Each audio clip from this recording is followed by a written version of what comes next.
الشيطان الرجيم. بسم الله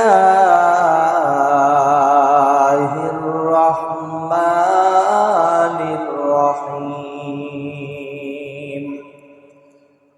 ولقد خلقنا الإنسان من سلالة من طين ثم جعلناه نطفة في قرار مكين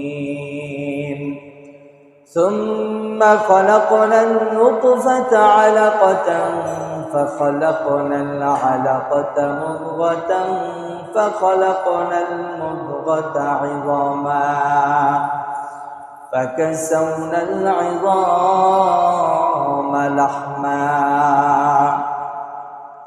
ثم أنشأناه خلقا آخر فتبارك الله أحسن الخالقين. وقال رسول الله صلى الله عليه وسلم: لا طاعة لمخلوق في معصية الخالق، أو كما قال رسول الله صلى الله عليه وسلم.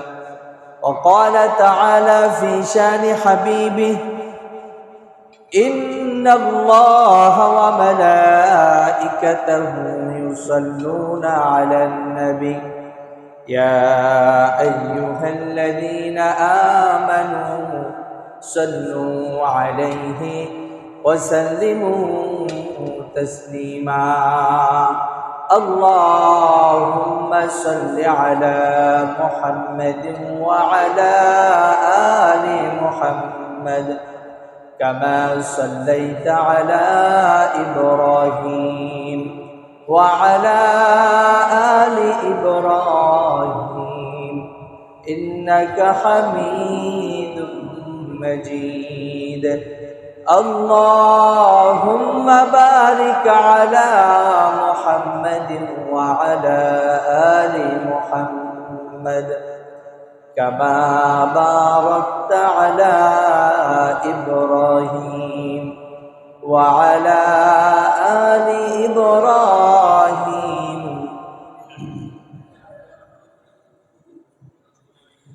بلغ العلا بكماله كشف الدجى بجماله حسنت جميع خصاله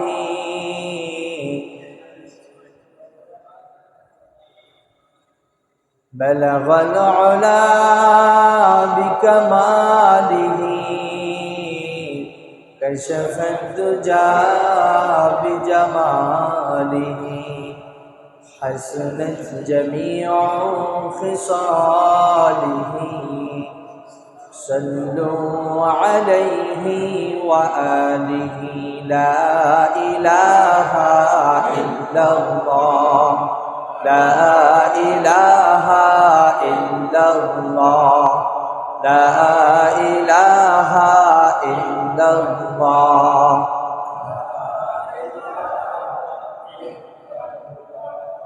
لا إله إلا الله لا إله إلا الله.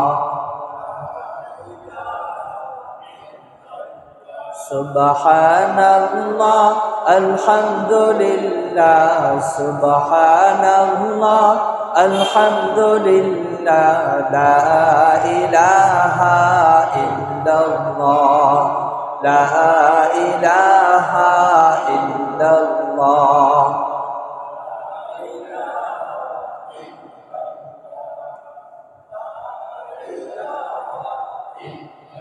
حسبي ربي جل الله ما في قلبي غير الله حسبي ربي جل الله ما في قلبي غير الله لا إله إلا الله لا إله إلا الله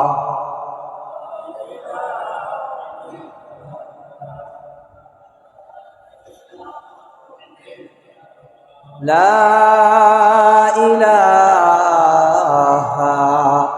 ইল্লাল্লাহু মুহাম্মাদুর রাসূলুল্লাহ সাল্লাল্লাহু আলাইহি ওয়াসাল্লাম।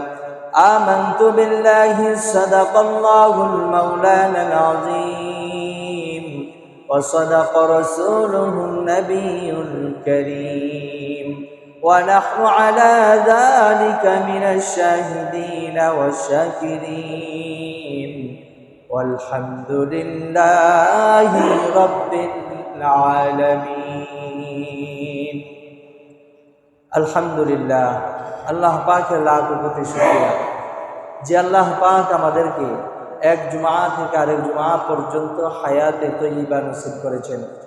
সেই মহান মালিকের শিখানো বাক্য দিয়ে জবান খুলে উঁচু আওয়াজে একবার বলে আলহামদুলিল্লাহ।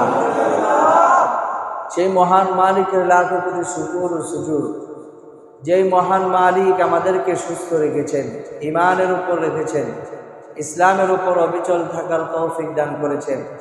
সেই মহান মালিকের শুকরিয়া আদায় করব জবান খুলে অন্তরের অন্তরস্থল থেকে আরেকবার বলে আলহামদুলিল্লাহ।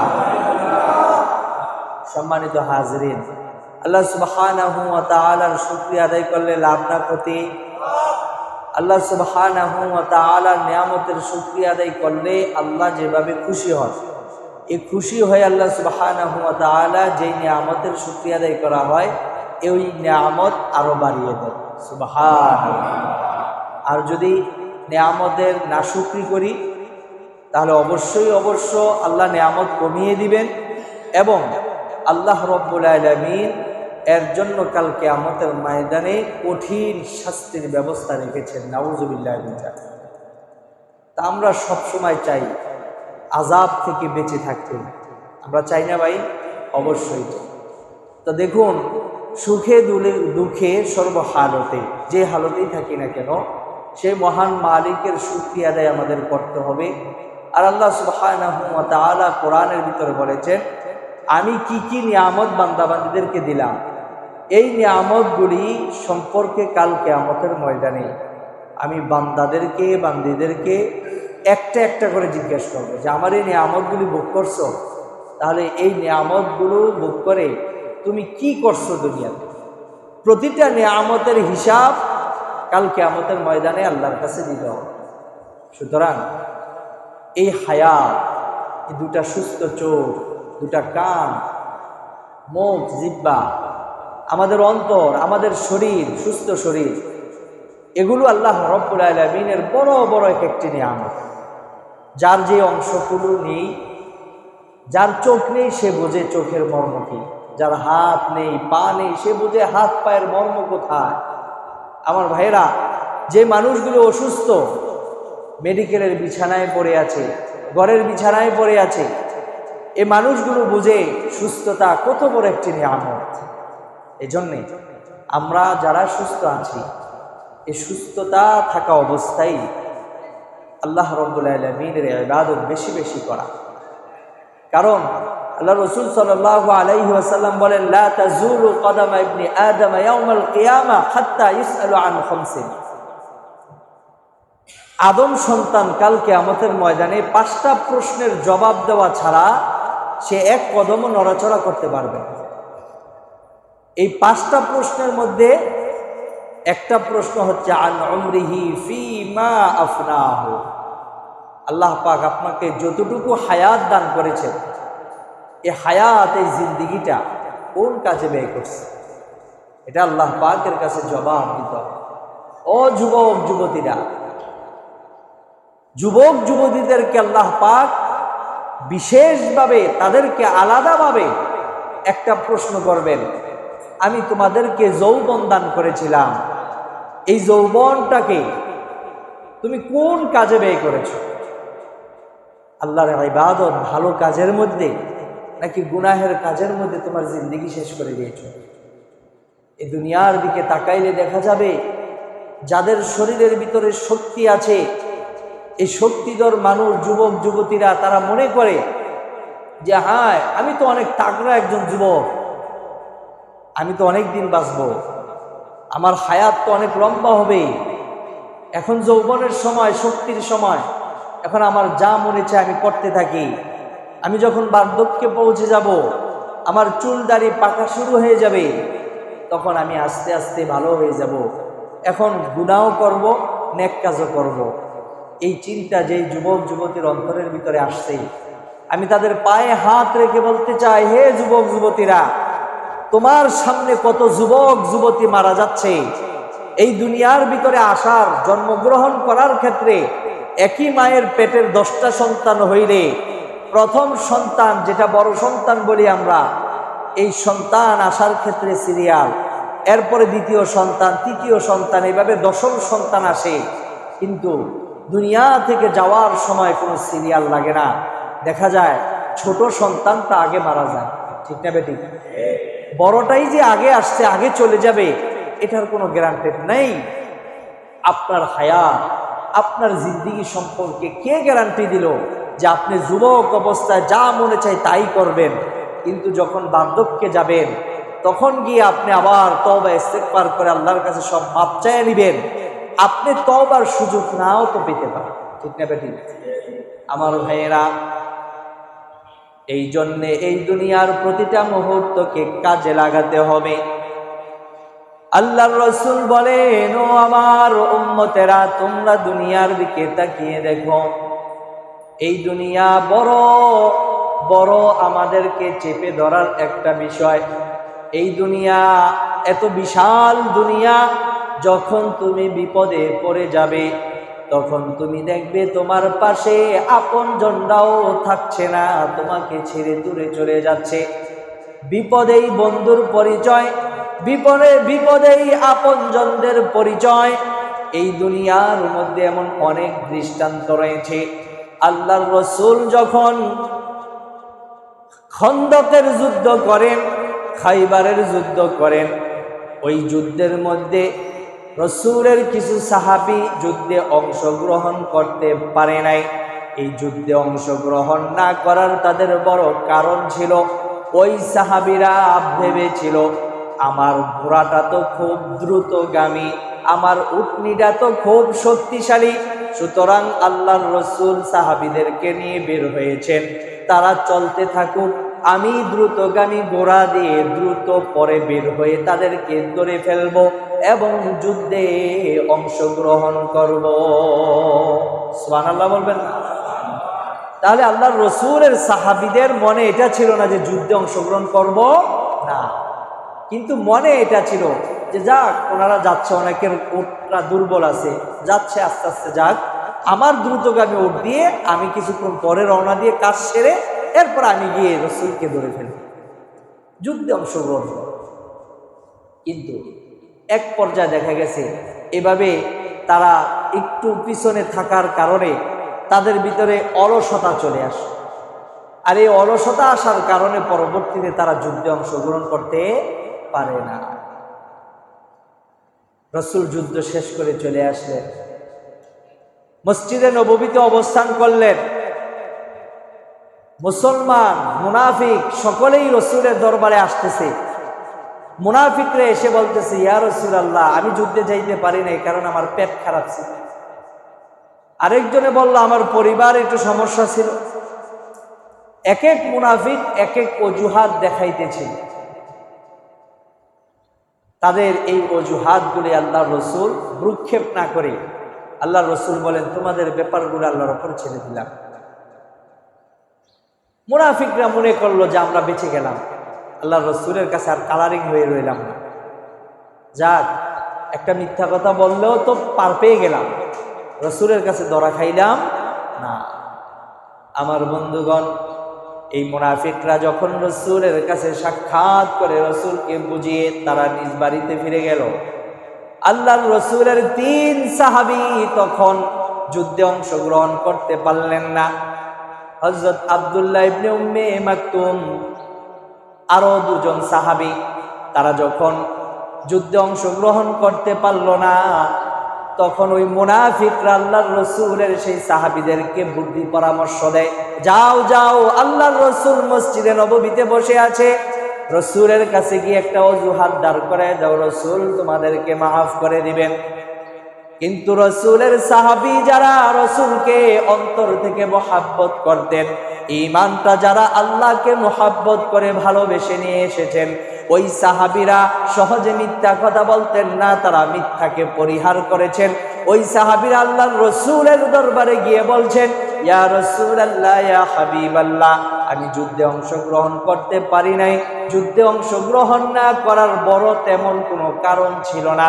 আমরা একটু খেয়াল করেছিলাম যে পরে গিয়ে আপনাদেরকে ধরে ফেলবো, কিন্তু অলসতার কারণে শেষমেশ আপনাদের সাথে অংশগ্রহণ করতে পারি নাই। বলেন সুবহানাল্লাহ। এরপরেও সাহাবীরা মিথ্যা কথা বলেন না। আল্লাহর রাসূল সাল্লাল্লাহু আলাইহি ওয়াসাল্লাম তাদের ব্যাপারে বললেন যে তোমাদের ব্যাপারগুলো আমি আল্লাহর উপর ছেড়ে দিলাম, আল্লাহর পক্ষ থেকে ফয়সালা আসার আগ পর্যন্ত তোমরা অপেক্ষা করতে থাকো। তখনও কি নাজিল হয়? কোরআন নাজিল হচ্ছে। আমার ভাইরা, সূরাতুত তাওবা, আল্লাহ রাব্বুল আলামিন ওই সাহাবীদের সম্পর্কে স্পেশাল ভাবে আয়াত নাজিল করলেন। ওই সাহাবীদের থেকে আল্লাহ রাসূল সাল্লাল্লাহু আলাইহি ওয়াসাল্লাম সর্বপ্রকারের লেনদেন যোগাযোগ মুসলমানদের থেকে একেবারে বন্ধ করে দিলেন। এমনকি সর্বশেষ ওই সাহাবীদের ব্যাপারে আল্লাহ রাসূলের পক্ষ থেকে এই ঘোষণা আসলো যে তাদের স্ত্রীরা যারা আছে তারাও তাদের ঘরে অবস্থান করতে পারবে, তাদের সাথে একসাথে থাকতে পারবে, তাদেরকে একেবারে একাকিত্ব করে দেওয়া হবে। আমার বন্ধুগণ, লম্বা ঘটনা, আমি যে উদ্দেশ্যে এটা বলতেছিলাম, ওই তিন সাহাবীরা যখন তাদের ঘরের পরিবার পরিজনও তাদের থেকে আলাদা হয়ে গেল এবং রসুলের নির্দেশে আলাদা হলে, আল্লাহর রসুলের সামনে পড়ে রসুলকে সালাম দেন, রসুল সালামের উত্তর দেন না, এর চেয়ে বড় কষ্ট আর কি হতে পারে?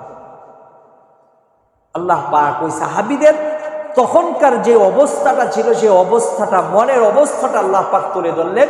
ওয়ালা সালাসাতিল্লাযীনা খুল্লিফু হাত্তা ইযা দাকাত আলাইহিমুল আরদু বিমা রাহবাত ওয়া দাকাত আলাইহিম আনফুসুহুম ওয়া যান্নু আল্লা মালজাআ মিনাল্লাহি ইল্লা ইলাইহি। আল্লাহ পাক বলছেন ওয়ালা সালাসাতিল্লাযীনা খুল্লিফু, যেই তিনজন সাহাবী যুদ্ধ থেকে পিছনে রয়ে গেল, যুদ্ধে অংশগ্রহণ করতে পারল না, এই তিন সাহাবী খুল্লিফু হাত্তা ইযা দাকাত আলাইহিমুল আরদ, যখন তাদের থেকে সম্পূর্ণ সম্পর্ক একে একে ছিন্ন করা হলো, এমনকি রসুল সালাম দিলে উত্তর দেয় না, সাহাবীদেরকে সালাম দিলে উত্তর দেয় না, নিজের পরিবার পরিজন সব আলাদা হয়ে গেল, তখন তাদের মনের অবস্থা হইলে এরকম যে গোটা পৃথিবী তো বিশাল এক পৃথিবী, কিন্তু এত বিশাল পৃথিবী হওয়া সত্ত্বেও এই পৃথিবীটা কেন যেন তাদের কাছে সংকীর্ণ মনে হচ্ছে, ছোট্ট একটু জায়গা মনে হচ্ছে, যে এই দুনিয়ায় না বেঁচে থাকলেই মনে হয় সবচেয়ে ভালো হই।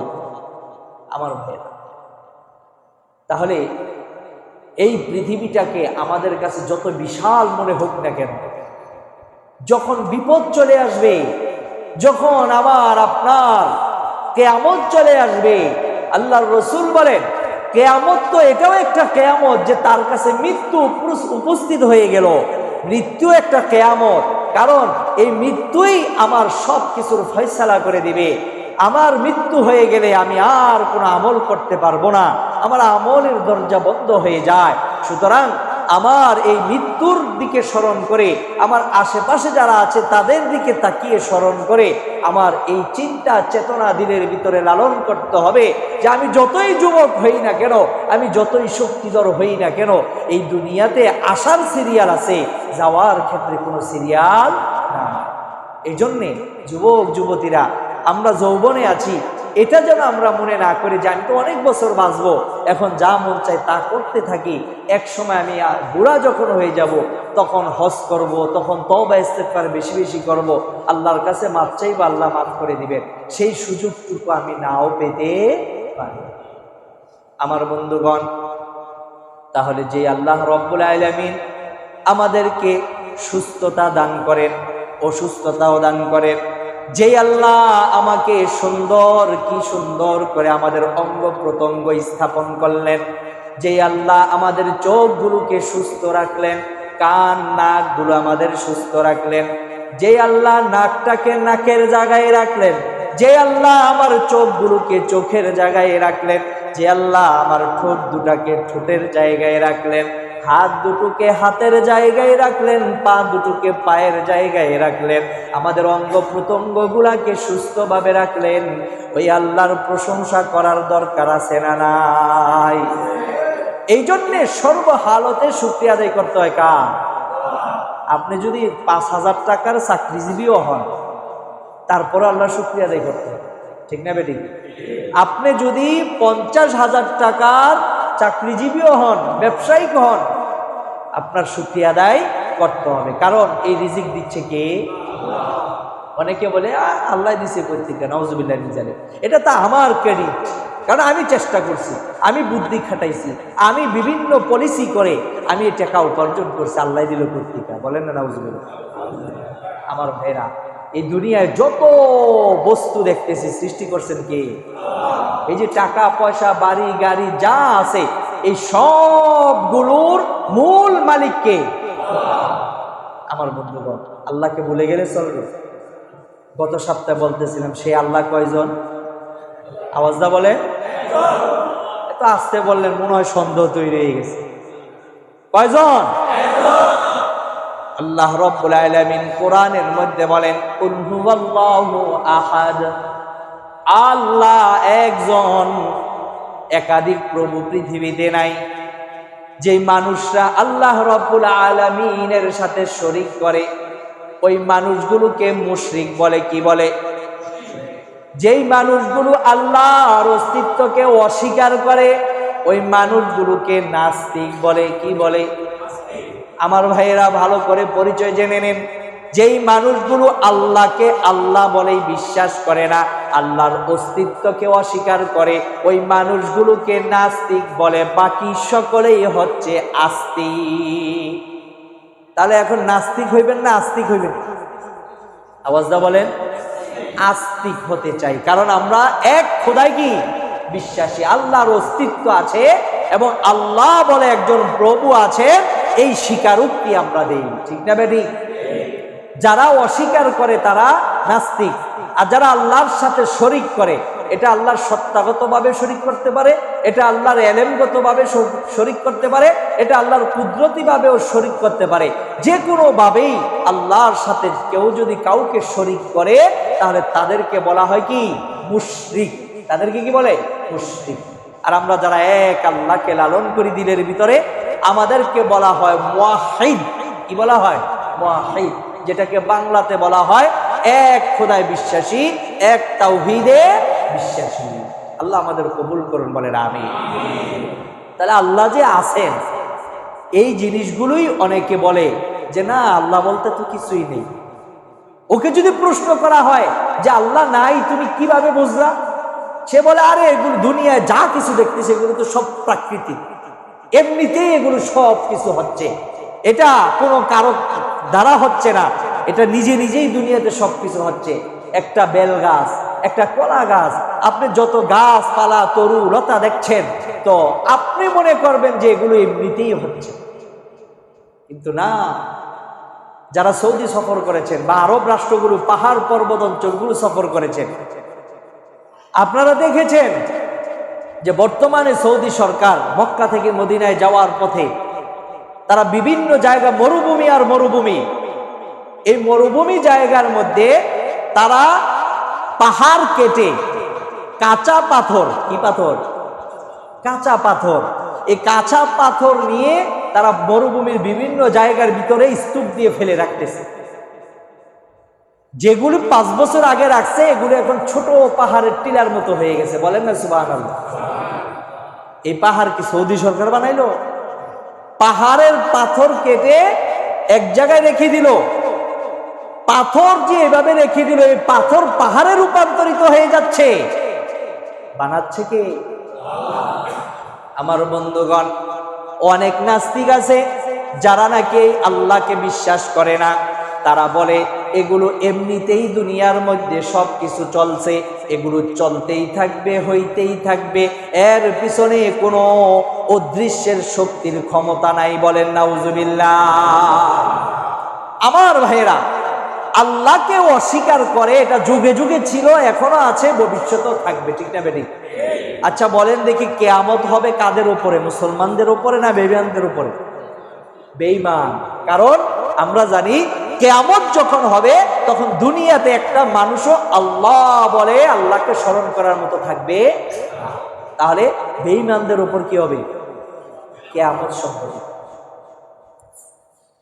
একটু খেয়াল করুন, তাহলে যুগে যুগে আল্লাহকে অস্বীকারী নাস্তিক ছিল, আছে এবং ভবিষ্যতে কি থাকবে। আমার ভাইয়েরা, আল্লাহ রাব্বুল আলামিনকে অস্বীকার করার বড় কিছু দৃষ্টান্ত আছে। আল্লাহ সুবহানাহু ওয়া তাআলাকে অস্বীকার করেছে, কিন্তু এগুলোর সমুচিত জবাব তৎকালীন উলামায়ে হক্কানি রব্বানীরা তারা সমুচিত জবাব দিয়েছেন। আমরা 4 ইমামের কথা শুনেছি, 4 ইমামের নামও আমরা বলতে পারি না ভাই? 4 ইমাম, ইমাম আবু হানিফা, ইমাম শাফি, ইমাম আহমদ ইবনে হাম্বল, ইমাম মালিক রাহিমাহুমুল্লাহু তাআলা আলাইহিম আজমাইন। এই 4 জন ইমামের নাম আমরা শুনছি না ভাই? এই 4 জন ইমাম কেমন ইমাম ছিলেন? তাদের মধ্যে আবার ইমামে আযম ইমাম আবু হানিফা রাহমাতুল্লাহি আলাইহি, তার ছাত্র হচ্ছে ইমাম শাফি রাহমাতুল্লাহি আলাইহি। আমার ভাইরা, তো সেই ইমাম আবু হানিফা রাহমাতুল্লাহি আলাইহির জামানায় খলিফা মাহদীর যুগে ইমাম আবু হানিফা রাহমাতুল্লাহি আলাইহি তখন তৎকালীন সারা বিশ্বের মধ্যে সবচেয়ে বড় আলেম ছিলেন। তো খলিফা মাহদীর যখন ছিলেন তখন তার দরবারে এক নাস্তিক উপস্থিত হলো। হওয়ার পরে ওই নাস্তিক খলিফাকে সরাসরি চ্যালেঞ্জ করলো, হে খলিফা মাহদীর, আপনার কাছে আমার একটা প্রশ্ন। খলিফা মাহদীর বলল, কি প্রশ্ন বলুন। মাহদীরকে তখন ওই নাস্তিক বলছে যে, আচ্ছা ভাই, আপনারা তো বলেন যে অদৃশ্য এক শক্তি আল্লাহ আছেন, আল্লাহ আছেন এটা আমি বিশ্বাস করি না। বলেন নাউজুবিল্লাহ। আমার ভাইয়েরা, খলিফা মাহদীর বলে, তাহলে তুমি কি বলতে চাও? ওই নাস্তিক তখন বলল, ও খলিফা, আমি আল্লাহকে আল্লাহ বলে বিশ্বাস করি না, কারণ এই দুনিয়ার মধ্যে আমি এমনিতেই আসছি।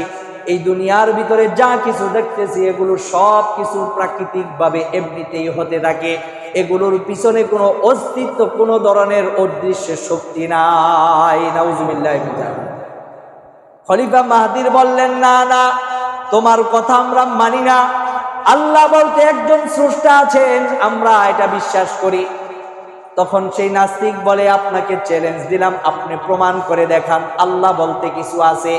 খলিফা মাহদীর তখন ওই জ্ঞান রাখতো না যে এই নাস্তিকের এই যুক্তির সামনে সে জবাব দিবে, যুক্তি তর্ক বিতর্ক করবে।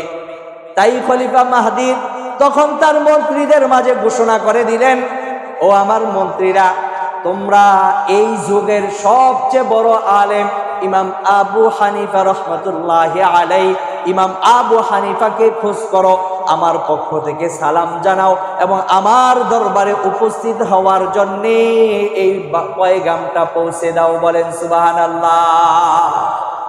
ইমাম আবু হানিফা রাহমাতুল্লাহি আলাইহির কাছে এই সংবাদ পৌঁছে এলেন। ইমাম আবু হানিফা রাহমাতুল্লাহি আলাইহি বললেন, ঠিক আছে, অমুক তারিখ অমুক সময়, রাতের বেলা একটা সময় দিল যে রাতে এশারের পরপরই আমি সেখানে রাজ দরবারে উপস্থিত হব। সংবাদদাতা সে চলে আসলো, এসে খলিফা মাহদীরকে বলল যে, খলিফা, আপনার পয়গাম সে গ্রহণ করেছে এবং সে আগামীকাল সময় দিয়েছে যে আগামীকাল একেবারে এশারের পরপরই তিনি আমাদের দরবারে উপস্থিত থাকবেন। নাস্তিককে জানিয়ে দেওয়া হলো যে এই সময় তুমি উপস্থিত থাকবা। তুমি যে এক খোদায় বিশ্বাসী না, তুমি যে আল্লাহকে অস্বীকার করতেছো, আল্লাহ বলে তুমি কাউকে মানছো না, তাহলে তোমার এই জবাব আমাদের ইমাম সাহেব আপনাকে দিবেন, ওই দিন আপনার থাকবে। নাস্তিক গ্রহণ করলো। নাস্তিক তো বড় খুশি যে আমার চ্যালেঞ্জ গ্রহণ করছে, দেখা যাবে আজকে কে আমার এই যুক্তির খণ্ডন করতে পারে। সে এই মনে আনন্দ নিয়ে ঠিক নির্ধারিত তারিখে একটু আগে, সময়ের একটু আগে সে উপস্থিত হয়ে রাজ দরবারে উপস্থিত হয়ে বসে রয়েছে। আমার বন্ধুগণ, ইমাম আবু হানিফা রহমতুল্লাহি আলাইহি দেখা গেছে এশারের পর 1 ঘন্টা যায়, 2 ঘন্টা যায়, 3 ঘন্টা যায়, 12টা বেজে গেল, রাত 12টা বাজে, ইমাম আবু হানিফা এখনো উপস্থিত হয়।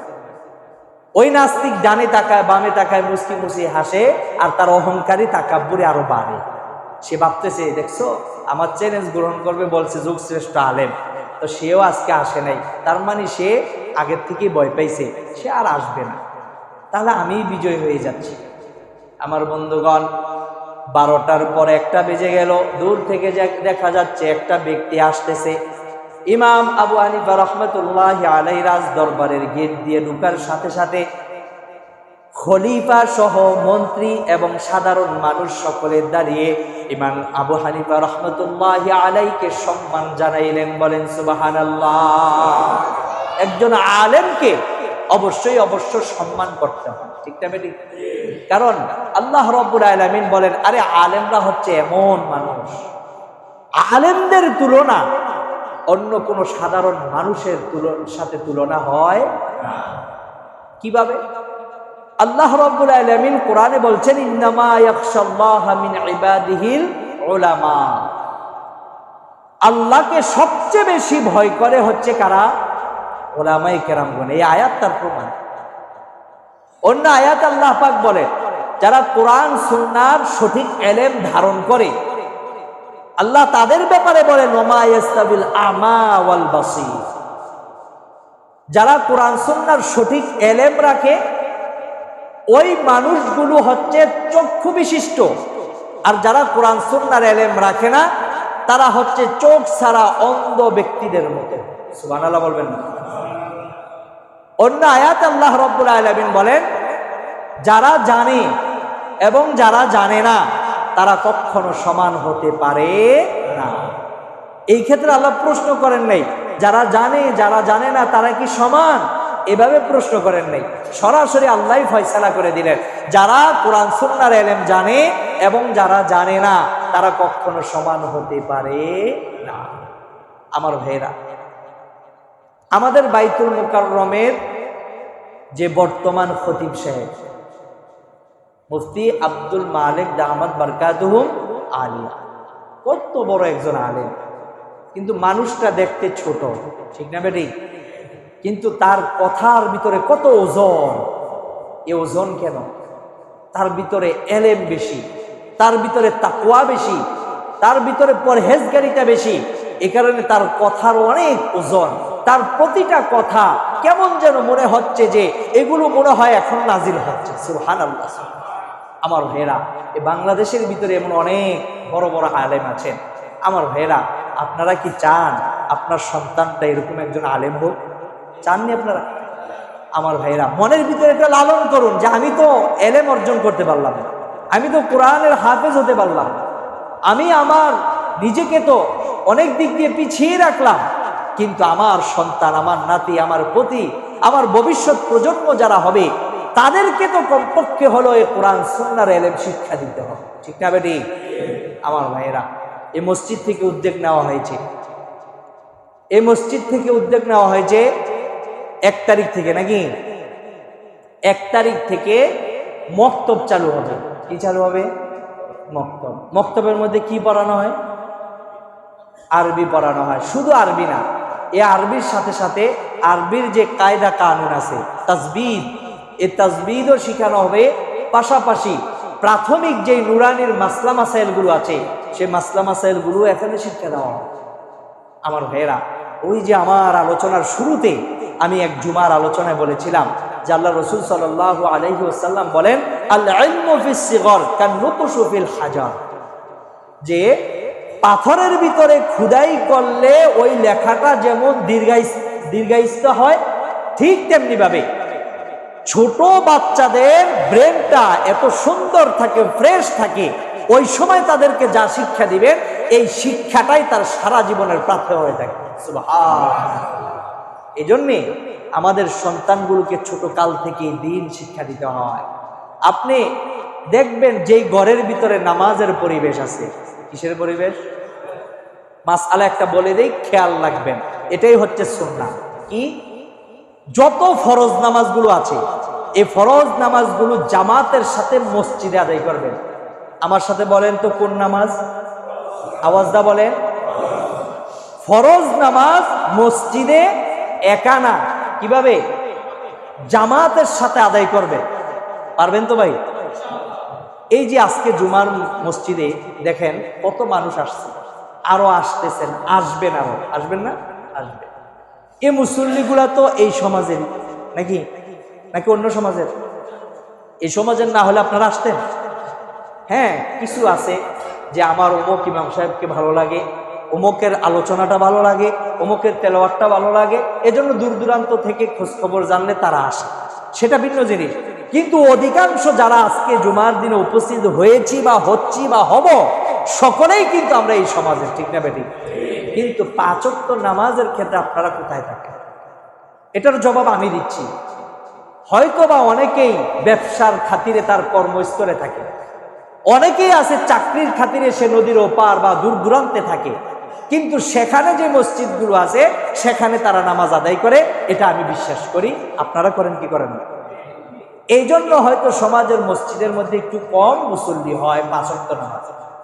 তারপরেও অনেকের বাসা থাকা অবস্থায়ও মসজিদে নামাজ পড়তে আসে, ঠিক না বেটি?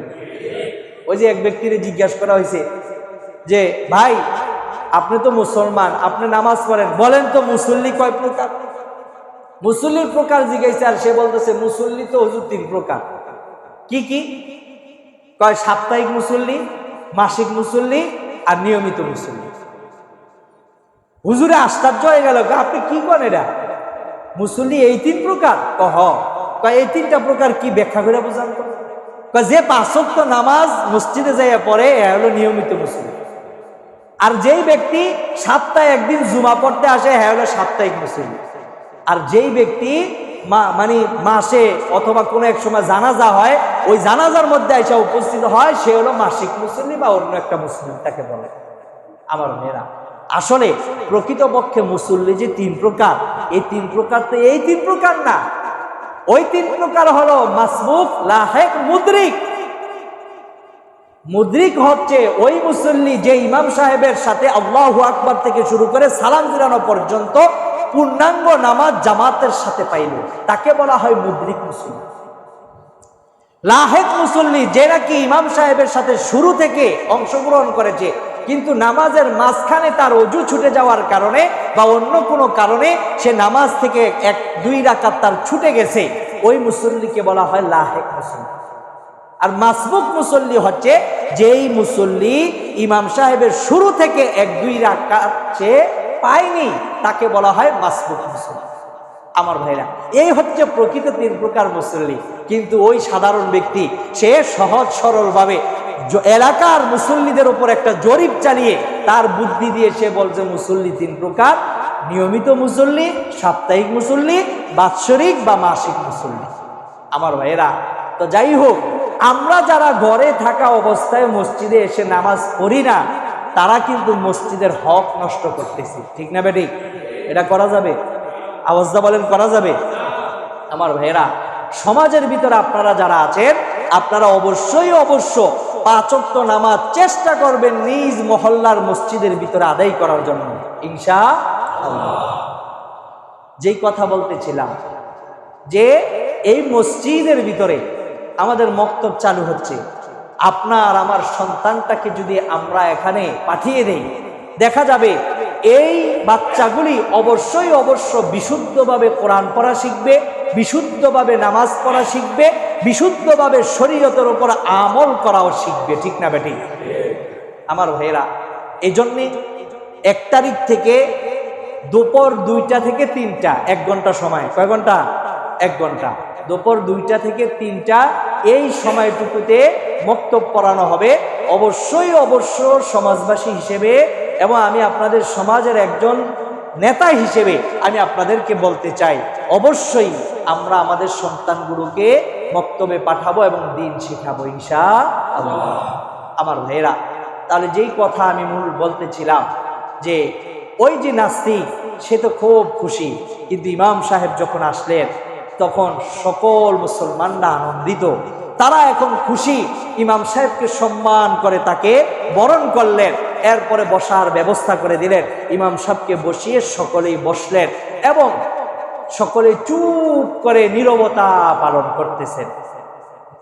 নাস্তিক সে যে প্রস্তাব খলিফার কাছে দিল, খলিফা এখন সম্মানের সাথে ইমামের কাছে পেশ করলেন যে ইমাম সাহেব, ইমাম আবু হানিফা রাহমাতুল্লাহি আলাইহি ওই ইমাম সাহেবকে বলছেন যে এই নাস্তিক ভাই তিনি এই আকীদা পোষণ করেন যে আল্লাহ বলতে কিছু নাই, অদৃশ্যের একটা শক্তি বলতে কিছু নাই, সেটা অস্বীকার করে যে দুনিয়ায় যা কিছু হচ্ছে এগুলো নাকি এমনিতেই হচ্ছে, আমরা এর কোনো জবাব দিতে পারি নাই, আমরা আপনার অপেক্ষায় আছি, আপনি এর একটা জবাব দিন।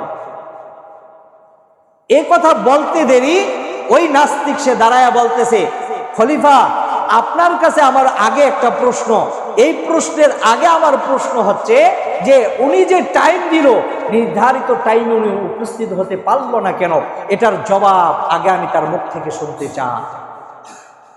ইমাম আবু হানিফা রাহমাতুল্লাহি আলাইহি বলেন যে ভাই আমি তো থাকি বাগদাদে দাজলা নদীর অপর প্রান্তে, আর দাজলা নদীর আরেক প্রান্ত হচ্ছে রাজদরবার, তা আমার তো এই নদী পার হয়ে আসতে হবে। তো নদী পার হওয়ার জন্যে আমি অনেক সময় ধরে অপেক্ষা করতেছি, কিন্তু কোনো যানবাহন আমি পাচ্ছি না যে আমি এই নদী কিভাবে পাড়ি দিয়ে ওপারে যাব এবং রাজদরবারের সময় মতো চলে আসব। আমি চেষ্টা করতেছিলাম কিন্তু পারতেছিলাম না। হঠাৎ আমি বসে আছি, হঠাৎ একটা আশ্চর্য ঘটনা ঘটল। নাস্তিক বলে, কি আশ্চর্য ঘটনা ঘটছে আবার? ইমাম আবু হানিফা রাহমাতুল্লাহি আলাইহি বলেন যে আমি দেখলাম অনেকক্ষণ ধরে অপেক্ষা করছি, বসে আছি নদীর পাড়ে বসা, হঠাৎ দেখি কিছু তক্তা কাঠ পানি থেকে বেশি উঠে গেল। এরপরে আবার দেখতেছি কিছু প্যারাগ উঠলো। তারপরে আরো আশ্চর্যজনক ঘটনা দেখলাম যে ওই কাঠ তক্তাগুলি প্যারাগের সাথে একটা আরেকটার সাথে এমনিতেই মিলে যাচ্ছে, লেগে যাচ্ছে। এভাবে লেগে লেগে একটা নৌকা তৈরি হয়ে গেল। শুধু তাই না, আবার দেখলাম কিছুক্ষণের ভিতরে আলকাতরা কোত্থেকে আসলো, এসে এটার ভিতরে পোষা দিয়ে আবার আলকাতরা দিয়ে কেমন যেন এটা সুন্দর একটা নৌকা তৈরি হয়ে গেল। এই নৌকা আমার প্রান্তরে আসলো, আমার সামনে আসলো। আসার পরে আমি এই নৌকার মধ্যে উঠলাম। ওঠার সাথে সাথে এই নৌকা কোনো মাঝি নাই, কিছুই নেই, এমনিতেই আমাকে এই দাজলা নদী পাড়ি দিয়ে রাজদরবারের কূলে এনে আমাকে নামিয়ে দিল। আমার ভাইরা, এ কথা বলার সাথে সাথে আপনারা তো সুবহানাল্লাহ কেউ কেউ বলছেন, নাস্তিকে তো আরো রাগ হয়ে গেল। সে বলতেছে, হে ইমাম আবু হানিফা, আপনাকে বর্তমান জামানার মধ্যে সবচেয়ে বড় আলেম মনে করা হয় এবং আপনি অনেক বড় আলেম, এটা আমরাও বিশ্বাস করতাম, কিন্তু আপনি এখন যা বললেন এই ঘটনা বর্ণনার দ্বারা আমি মনে করি যে আপনি তো একজন এত বড় আলেম না, এত বিজ্ঞ কিছুই না, আপনি ছোট্ট একটা বাচ্চার মতো একটা কিচ্ছা শোনাইলেন, আপনার থেকে এটা আমি কখনো আশা করি না। ইমাম আবু হানিফা রাহমাতুল্লাহি আলাইহি এবার এই নাস্তিককে বললেন, ভাই তাহলে তো আপনি আমার এই ঘটনাটাকে আপনি বিশ্বাস করতে পারলেন না, তাহলে আপনি কি মনে করেন? আপনার মনের কথাটা আমি জানতে চাই।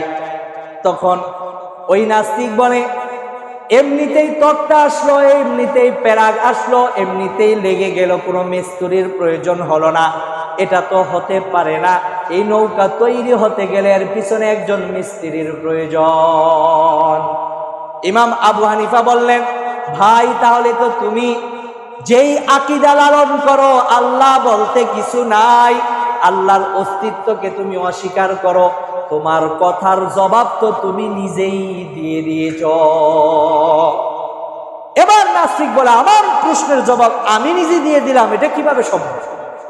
ইমাম আবু হানিফা রাহমাতুল্লাহি আলাইহি বলেন যে ভাই তুমি আজকে একটা নৌকা এমনিতেই তৈরি হতে পারে না এই বিশ্বাস করো। নৌকা তৈরি হতে গেলে কারো অবদান লাগে, কোনো মিস্ত্রির হাত লাগে, আর না হয় সেই নৌকা তৈরি হতে পারে না। তুমি এটা যেমনি ভাবে বিশ্বাস করো, সামান্য ক্ষুদ্র একটা নৌকা তৈরির ক্ষেত্রে একটা মানুষের শক্তির প্রয়োজন, একটা মানুষের মেধার প্রয়োজন। আর একুল কায়নাত, এত বিশাল পৃথিবী, এত মাখলুক সৃষ্টি করলেন, এত কিছু তৈরি এমনিতেই কিভাবে হয়ে গেল? আল্লাহু আকবার। সুতরাং এর পিছনে একজন শক্তি, অদৃশ্য শক্তি আছে। সেই শক্তিকেই আমরা কোরআনের ভাষায় বলি আল্লাহু ওয়ালিয়ুল্লাযীনা আমানু। ওই আল্লাহ, যে আল্লাহ নাকি তাকে যারা বিশ্বাস করে তাদের তিনি বন্ধু হিসেবে থাকেন। বলেন সুবহানাল্লাহ। আমার ভাইরা, তাহলে আল্লাহ আছে না নাই? চোখ দিয়া দেখি আর না দেখি আল্লাহকে বিশ্বাস করতেই হবে। এই দুনিয়ার চর্মচোখ দিয়ে আল্লাহকে দেখা যাবে? এই পঞ্চেন্দ্রিয় হচ্ছে দুর্বল। আমরা আমাদের চোখ দিয়ে যত দূরে দেখি, আমার চোখের একটা পাওয়ার আছে, ও পাওয়ার অনুযায়ী আমি অনেক দূর পর্যন্ত দেখতে পাই, ঠিক না বেটি? অনেক দূরের আওয়াজ আমার কানের ভিতরে আসে। একটা বিমান হাজার হাজার ফুট উপরে ওঠে, ওখান দিয়ে গেলেও বিমানের আওয়াজ আমাদের কানের ভিতরে আসে। তাহলে আমাদের শ্রবণ শক্তি কত বড়! এই যে আমাদের এত কিছু, তারপরে ওইটার একটা সীমাবদ্ধতা আছে। আমি আপনি যত বুদ্ধিমান হই, যত জ্ঞানী হই, আমার আপনার জ্ঞানের পরিধি যেখানে শেষ, সেখান থেকে শুরু কার? আল্লাহ এত বড় এলেম ওয়ালা। সারা পৃথিবীতে মানুষের ভিতরে যত এলেম দেখতেছি, সকলের এলেমকে যদি আমরা একত্রিত করি, তাহলে আল্লাহর যেই এলেম, তার 100 ভাগের 99 ভাগের 1 ভাগও হবে না। এত এলেম কার? এজন্য আল্লাহকে বলা হয় আলিমুন খবীর। আল্লাহ সব কিছু জানেন, সব কিছুর এলেম আল্লাহ পাক রাখেন। আমরা কথায় কথায় অনেক সময় বলি আল্লাহ সব জায়গায় বিরাজমান, বলি না কথাটা? বিরাজমান মানে কি? আল্লাহ উপস্থিত, সব জায়গায় উপস্থিত। এই কথাটা ভালো করে ব্যাখ্যাটা বুঝে নেন। আল্লাহ সব জায়গায় উপস্থিত, সব জায়গায় আল্লাহ আছেন, কথাটা কিন্তু সত্য, কিন্তু আল্লাহ সশরীরে সব জায়গায় নেই। আল্লাহর কুদরত, আল্লাহর শক্তি, আল্লাহর এলেম হচ্ছে সব জায়গায় বিস্তৃত। সুবহানাল্লাহ। আমার ভাইরা, তাহলে আল্লাহ রাব্বুল আলামিন কত বড় এলেম ওয়ালা। সে আল্লাহ পাক আল্লাহ হিসেবে আমরা বিশ্বাস করি। সে আল্লাহর অস্তিত্ব আছে না নাই? দুনিয়ার চোখ দিয়ে দেখা যাবে না। হযরত মূসা আলাইহিস সালাম দেখতে চাইছিলেন না? পারছেন দেখতে? আল্লাহ রাব্বুল আলামিন মূসা আলাইহিস সালামকে বললেন, এই দুনিয়ার চর্মচোখ দিয়ে আমাকে দেখা যাবে না, আমি আখিরাতে আমার 70,000 পর্দা সরাইয়া দিব, আমার বান্দা বান্দিরা আমাকে জান্নাতের ভিতরে সরাসরি দেখবে। সুবহানাল্লাহ। আমার ভাইরা, সেই দিনটা কিরকম হবে? যেই দিন আল্লাহ পাক নিজে সরাসরি আমাদেরকে দেখা দিবে। সেই দিন এমন একটা দিন হবে, আসলে জান্নাতের নাজ নিয়ামত তো অনেক সম্মানের এবং অনেক ভোগ করার জিনিস। জান্নাতের নাজ নিয়ামত পাওয়ার পরে জান্নাতবাসীদেরকে আল্লাহ পাক প্রশ্ন করবেন পর্দার আড়াল থেকে, ও আমার বান্দা বান্দিরা, তোমরা যারা জান্নাতে বসবাস করো, এই জান্নাতের ভিতরে যা পাইছো তা পেয়ে তোমরা সন্তুষ্ট কিনা? বান্দা বান্দি বলবে, আয় আল্লাহ, তুমি আমাদেরকে যা দিয়েছো এগুলোই তো সব শেষ করতে পারছি না, এত নাজ নিয়ামতের ভিতরে আমরা জান্নাতে আছি। আল্লাহ রাব্বুল আলামিন বলবেন, আরো একটা নিয়ামত তোমাদের রয়ে গেছে। বান্দা বান্দি আশ্চর্যিত হয়ে আল্লাহকে বলবেন, ওগো আল্লাহ, এত নিয়ামতের ভিতরে থাকার পরেও আবার কি রয়ে গেল? এগুলোই তো আমরা শেষ করতে পারছি না। আল্লাহ রাব্বুল আলামিন বলবেন, আমি শেষ নবীকে ওয়াদা দিয়েছিলাম, ও দুনিয়ার মানুষেরা, তোমরা যখন দুনিয়াতে ছিলা, নবী তোমাদেরকে বলেছে যে আমি আল্লাহ তোমাদেরকে জান্নাতের ভিতরে দেখা দিব, সরাসরি তোমাদের সাথে সাক্ষাৎ করব, কথা বলবো। সেই নিয়ামতটুকু আজ আমি তোমাদেরকে দান করব। বলেন সুবহানাল্লাহ। জান্নাতের নাজ নিয়ামত পেয়ে বান্দা বান্দি আল্লাহর দিদারের কথাও ভুলে যাবে। সুবহানাল্লাহ। সেই দিনটা কত আনন্দের দিন হবে। আমার ভাইয়েরা, যাই হোক, অন্য এক সময় এই বিষয় নিয়ে আলোচনা করব। বলতেছিলাম আল্লাহকে আল্লাহ বলে বিশ্বাস করতে হবে, অন্যথায় আমি কি হয়ে যাব? আওয়াজটা বলেন। নাস্তিক আছে না নাই এই সমাজে? এই দেশের ভিতরে অনেক নাস্তিক বাস করে, যারা বলে যে আল্লাহ বলতে কিছুই নাই। বলেন নাউজু বিল্লাহ।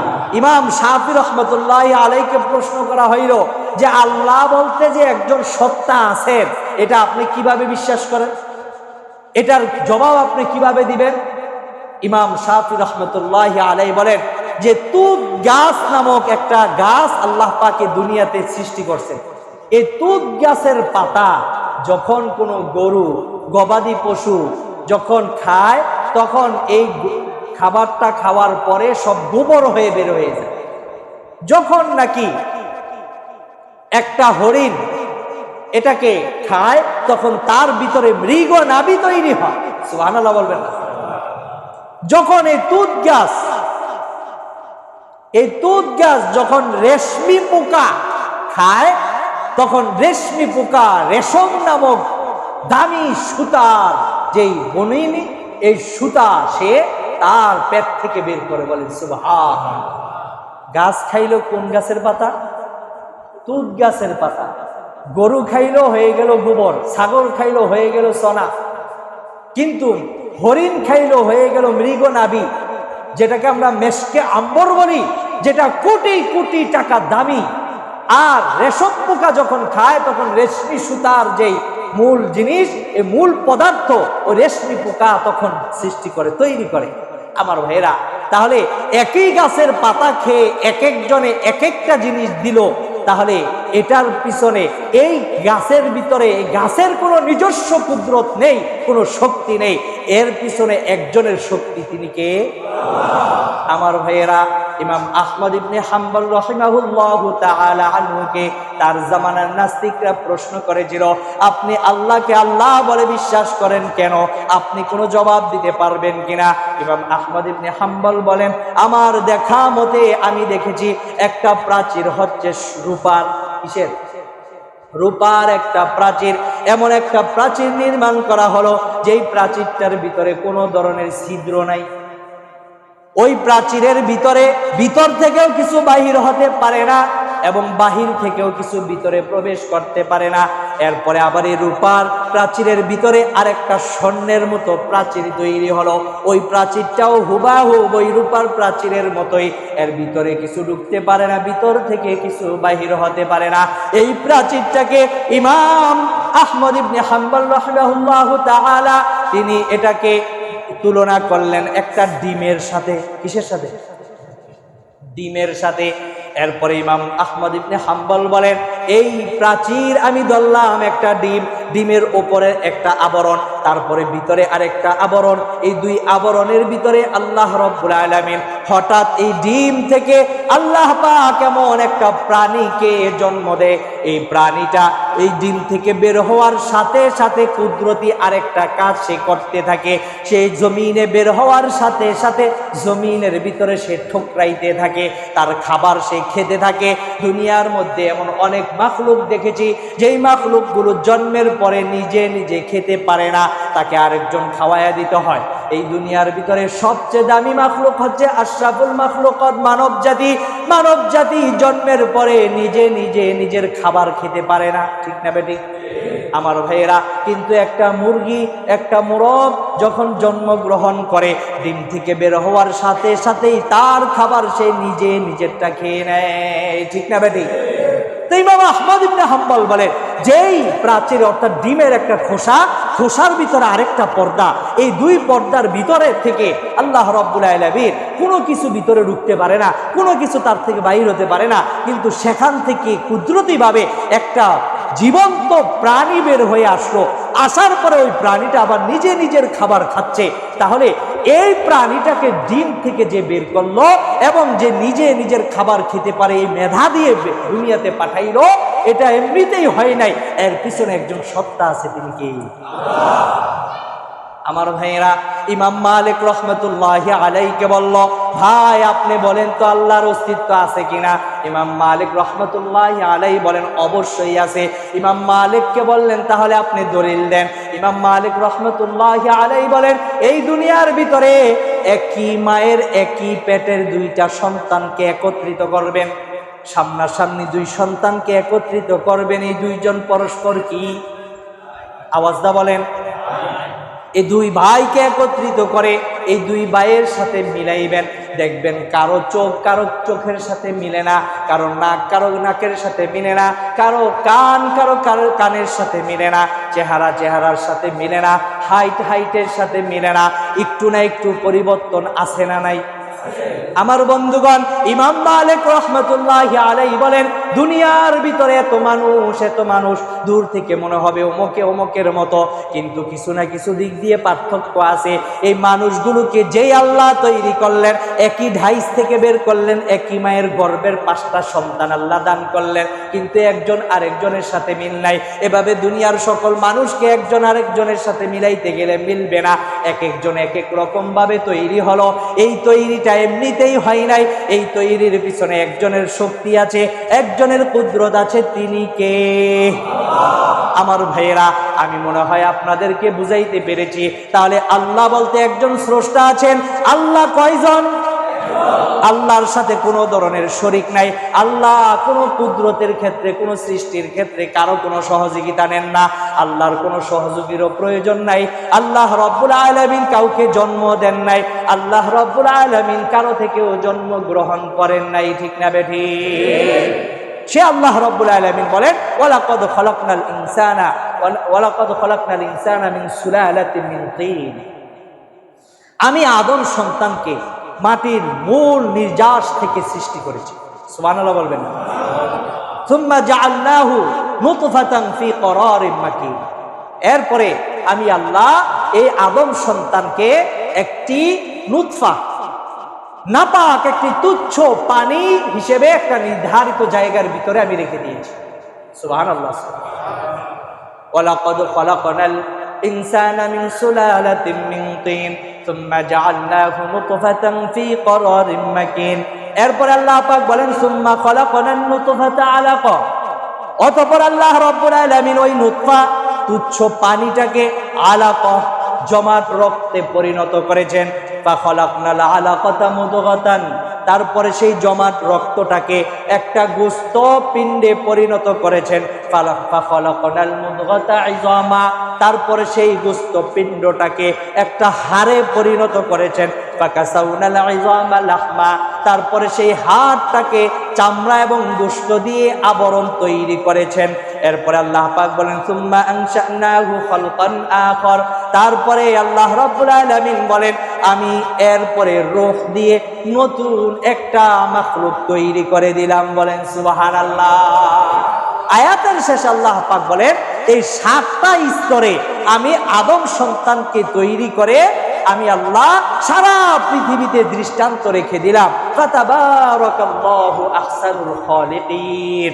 এই স্রষ্টা, অবিনব স্রষ্টা, তিনি কতই না বরকতময়, তিনি কতই না পুণ্যময়। বলেন সুবহানাল্লাহ। আমার ভাইরা, আদমকে সৃষ্টি করছেন মূল মাটি থেকে। আদমের সন্তানগুলো যখন আসা শুরু হলো, তখন আদমের সন্তান প্রথমেই যখন জন্মগ্রহণ করবে, তখন নুতফা, নাপাক 1 ফোঁটা পানিতে আল্লাহ পাক তাকে প্রথমে সৃষ্টি দিয়েছেন। তাহলে দ্বিতীয় স্তর এটা। তৃতীয় স্তর হলো এই পানিটাকে আল্লাহ পাক জমাট রক্তে পরিণত করলেন। চতুর্থ স্তর হচ্ছে আল্লাহ পাক এই জমাট রক্তটাকে গোস্তে পিণ্ডে পরিণত করলেন। পঞ্চম স্তর হচ্ছে এই গোস্ত পিণ্ডটাকে আল্লাহ পাক একটা হাড়ে পরিণত করলেন। ষষ্ঠ স্তর হচ্ছে আল্লাহ রাব্বুল আলামিন এই হাড়ের মধ্যে আবার গোস্ত চামড়া দিয়ে আল্লাহ পাক কি করলেন? একটা আবরণ তৈরি করে দিলেন। এটা কয় নাম্বার স্তর? 6 নাম্বার। 7 নাম্বার স্তর হলো এরপরে আল্লাহ রূহ ফুঁকে দিলেন। রূহ দেওয়ার সাথে সাথে আদম সন্তানের নড়াচড়া মায়ের গর্ভে শুরু হয়ে গেল। সুবহানাল্লাহ। কে সৃষ্টি করলেন? কয়জন? এ আল্লাহর সাথে শরীক করা যাবে? আলোচনা সামনে আসবে ইনশাআল্লাহ। আল্লাহর সাথে শরীক করে আপনি যত বড় আবেদ হন না কেন, যত বড় ইবাদত গুজার হন না কেন, আপনার ইবাদত কবুল হবে না।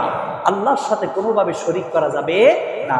তাহলে কি কি কাজ করলে শিরিক হয়, এই শিরিক আমাদের জানা দরকার আছে না নাই? কোন কোন কাজ করলে বেদাত হয়, এগুলো আমাদের জানা দরকার আছে না নাই? যদি এগুলো আমাদের জানা থাকে, তাহলে শিরিক বেদাত থেকে আমরা বেঁচে থাকতে পারবো। আর যদি জানা না থাকে, আমাদের অজান্তেও আমরা শিরিক করে ফেলতে পারি, আমাদের অজান্তেও আমরা বেদাত করে ফেলতে পারি। আমরা যদি শিরিক করি, বেদাত করি, তাহলে আমার ইবাদত আল্লাহর দরবারে কবুল হবে আমার ভাইয়েরা।